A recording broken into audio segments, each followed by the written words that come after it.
Hello, I hope everyone's having a blessed day, a cheerful day, a great day. Due to my recent video, I just decided to speak to some people and see has God laid it on their heart to make any preparations, and the answer I got was no. God has not laid it on their heart to make any preparations.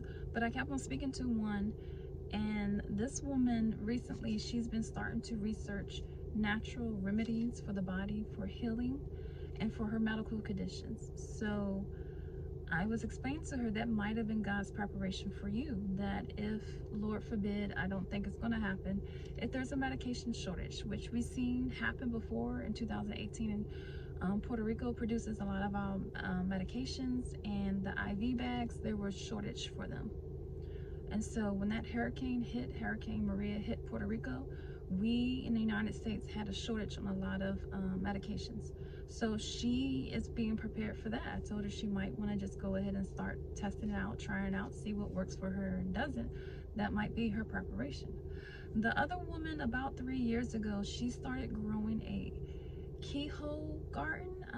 Some people call it an African keyhole garden because it is a garden created for places with high temperatures, and so that you can still grow vegetables, fruits, plants, whatever you would like to grow during that time. Because of the way it's created, it helps to still help the plants to grow in the midst of high temperatures. So I said that may have been her preparation. She was already given that preparation 3 years ago. I believe God will give you, He's given them preparations when the time is needed. Another couple has a house, and that house has been through a lot, so they're used to certain things happening. And so we'll just go over, for example, let's see, home security. This couple already has security around their house. They already has cameras around their house. One thing I noticed as a new trend, which I love and I might jump on, is that when people if they have 2 dogs and those dogs have puppies, what they're doing now, I've noticed a lot of people are doing, instead of, if there's a litter of 6 puppies, they're keeping at least half of those puppies.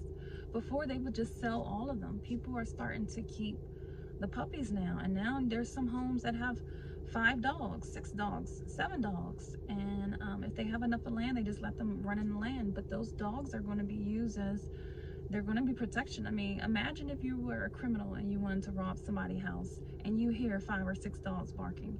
You're going to naturally say, no, not this house. We're just going to go to a few houses down because I don't want to deal with these dogs. But at the same time, you also have to be a pet person and be patient, because every dog is just like a child. They have personalities. They can be stubborn. They can be easygoing. It just depends. They have different personalities. So you do have to have that patience and withstanding for that. What if there is a shortage at the grocery store and there's only 1 can on the countertop for the entire aisle? Do you really want to pay $30 to $40 for 1 loaf of bread? So again, I'm not saying this will happen. Well, a lot of people have been told things about possible famine coming. It makes sense if the climate change is happening and you're seeing more, the farmers are having problems. Even me, I like to plant, and so some of my trees were torched when I wasn't paying attention.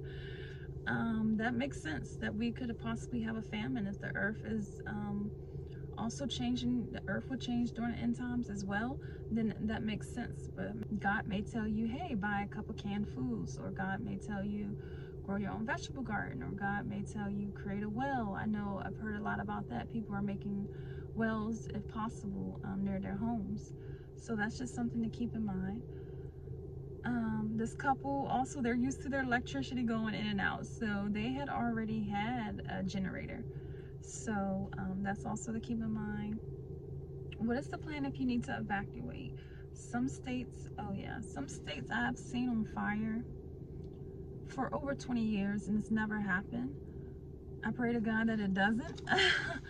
And I'm not the only person. Some people have had dreams of some states being on fire due to war, like bombs and chaos and stuff. So after just talking to this one lady for a while, the conclusion is this: God does not want, if things get chaotic, God does not want his people out here in the midst of chaos.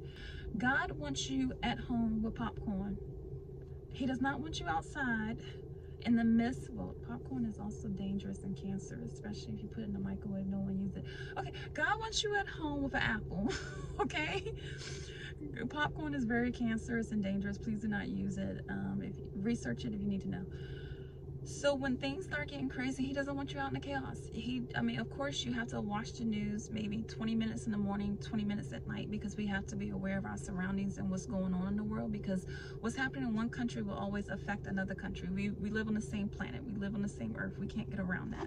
So we have to be aware of it. But I do not recommend watching the news all day like some people do. It is not healthy or a good thing. You still have to live your life.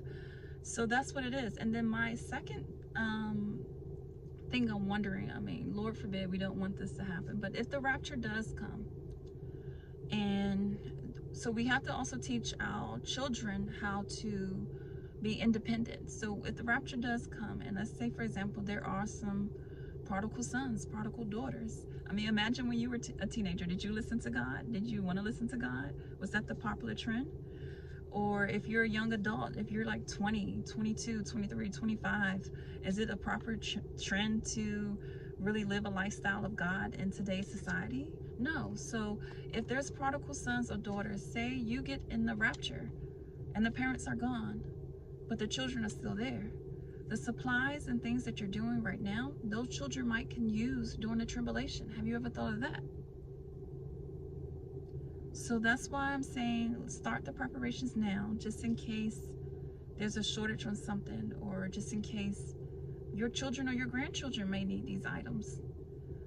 And then start teaching them how to use these items. What good is it going to do if you're gone in a rapture and they don't know how to use a fishing pole?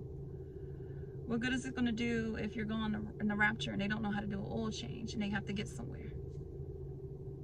So if you're able to, you can show them these things. Okay, thank you for your patience. I'm glad we were able to do like a kind of quick part 2 to this, because God did come to me and said, are you going to warn my people? And I said, of course. About just it is time to start preparations. And again, amazing thing is that if it's not for you, how do you not know it's not going to be for your children or your grandchildren or your neighbor? Or if it is, there is a such thing as pre-tribulation, that we know we may not be in the tribulation now, but we will feel some minor effects of what is going to happen when tribulation comes. So we are going to have a pre-tribulation, and we do not want to be out in that chaos. So just start slowly preparing now, and so that if things do get wacky, you don't have to be in the midst. All right, take care.